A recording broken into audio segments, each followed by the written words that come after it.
उपवासासाठी साबुदाणा वडा करायचं म्हटलं की एकच टेन्शन. साबुदाणा भिजवा, बटाटे उकडा आणि तरीही वडे फुटतात, तेल पितात किंवा मऊ पडतात. माझ्या घरी अगदी असंच व्हायचं. पण आज मी अशी ट्रिक सांगणार आहे की न साबुदाणा भिजवावा लागेल आणि ना बटाटे तुम्हाला उकडावे लागतील. फक्त 10 मिनिटात एकदम खमंग कुरकुरीत साबुदाणा वडा तयार होईल. चला रेसिपीला सुरुवात करूया. सर्वप्रथम आपण साबुदाणा स्वच्छ असा धुवून घ्यायचा आहे आणि कपड्यावर पसरवून त्यावरील पाणी पुसून टाकायचं आहे.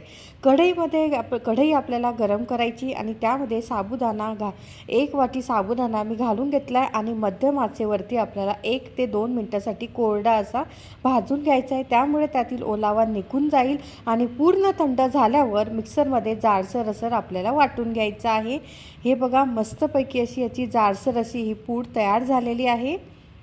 आता इथे आपण उकडलेल्या बटाट्याच्या ऐवजी कच्चा बटाटा आपण इथे घेतला आहे. त्याचं साल काढून त्याचे तसे तुकडे करून घेतलेले आहेत आणि मिक्सरच्या भांड्यामध्ये हा बटाटा आपल्याला घालून त्यामध्ये हिरवी मिरची, आलं आणि जिरं एकत्र असं आपल्याला हे वाटून घ्यायचं आहे. आता इथे मी थोडं घालून ह्याचं असं छान असे प्युरी तयार करून घेते. जिरं आणि आलं, मिरची हे सुद्धा आपल्याला बटाटा वाटत असतानाच घालायचं आहे. हे बघा, मस्तपैकी अशी ही याची प्युरी तयार झाली आहे. आता यामध्ये आपल्याला साबुदाण्याची पावडर आपण जी तयार करून घेतलेली होती ती घालायची आहे आणि त्याबरोबर येथे अर्धा वाटी मी येथे शेंगदाण्याचं कूट, भाजलेलं शेंगदाण्याचं कूट येथे वापरलं आहे आणि येथे मीठ घालायचं आहे चवीनुसार आणि लिंबू असेल तर लिंबाचा रस तुम्ही यामध्ये अर्धा लिंबाचा रस घालायचा आहे.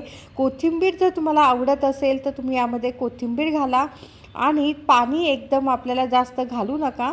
थोडं पाणी घालत आपल्याला याचा असा घट्टसर असा गोळा तयार करायचा आहे.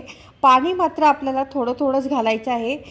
जास्त पाणी घालू नका यामध्ये. एकदमच जास्त पाणी घातलं तर इथे काय होतं, अनेक जण चूक करतात की एकदम पाणी घालतात आणि त्यामुळे जे मिश्रण आहे ते सैल होतं आणि वडे तेलामध्ये फुटतात. आता इथे बघा, मस्तपैकी असं आपलं हे घट्टसर असं आपलं हे पीठ जे आहे ते तयार झालेलं आहे आणि 5 मिनिटासाठी पुन्हा आपण याला बाजूला ठेवून द्यायचा आहे. म्हणजे छान असा जो साबुदाणा आहे तो छान मुरला जातो. बटाटा आणि साबुदाणा असा एकजीव आपला झालेला आहे. 5 मिनटं मस्त झालेले आहेत. आता हातावरती एक छोटासा गोळा घ्यायचा आहे आणि गोळा घेतल्यानंतर त्याला छान असा वड्याचा आकार आपल्याला देऊन घ्यायचा आहे. हे बघा, मस्तपैकी असे आता आपण वडे तयार करून घेऊया. येथे मी सगळे असंच वडे तयार करून घेतलेले आहेत आणि 1-2 मिनटासाठी आपल्याला हे वडे असेच बाजूला ठेवून द्यायचे आहेत. तेल आपल्याला छान असं गरम करून घ्यायचं आहे. तेल गरम झाल्यावरच एका वेळी आपण 2 किंवा 3 वडे तुम्ही सावकाश असे आपल्याला तेलामध्ये सोडायचे आहेत. वडे टाकल्यानंतर लगेचच हलवायची घाई करू नका, कारण ते स्वतःहूनच वर तेलावरती तरंगायला सुरुवात होते. त्यानंतरच आपण किंचित असं हलक्या हाताने त्याला पलटून घ्यायचं आहे आणि गॅसची फ्लेम आपल्याला ही मध्यम ठेवायची आणि दोन्ही बाजूंनी छान सोनेरी रंग येईपर्यंत आपल्याला हे वडे तळून घ्यायचे आहेत. यामुळे वडे बाहेरून एकदम कुरकुरीत आणि आतून छान असे शिजले जातात. मस्तपैकी असे वडे, इन्स्टंट असे आपले साबुदाणा वडे तयार झालेले आहेत. लक्षात ठेवा, या छोट्या ट्रिक्स आहेत की साबुदाणा भिजवायची गरज नाही आहे, बटाटा उघडायची गरज नाही आहे. साबुदाणा आधी भाजल्यामुळे वडे फुटत नाहीत. पाणी नेहमी थोडं घाला. वडे नेहमी गरम तेलातच सोडा. सुरुवातीला लगेच पलटू नका. ह्या ज्या काही टिप्स मी तुम्हाला सांगितल्या आहेत त्या जर तुम्ही फॉलो केल्या तर तुमचे वडे हे छान होतील, अजिबात असे फुटणार नाहीत.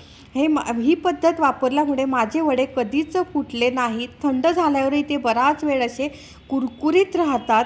बघा, किती सुंदर असा खमंग कुरकुरीत वडे आपले तयार झालेले आहेत. मस्तपैकी हे वडे तुम्ही जे उपवासाची चटणी असते त्यासोबत तुम्ही हे सर्व करू शकता. ही रेसिपी तुम्ही नक्की करून बघा. आवडली असेल तर व्हिडिओला लाईक करायला आणि कमेंट्स करायला विसरू नका.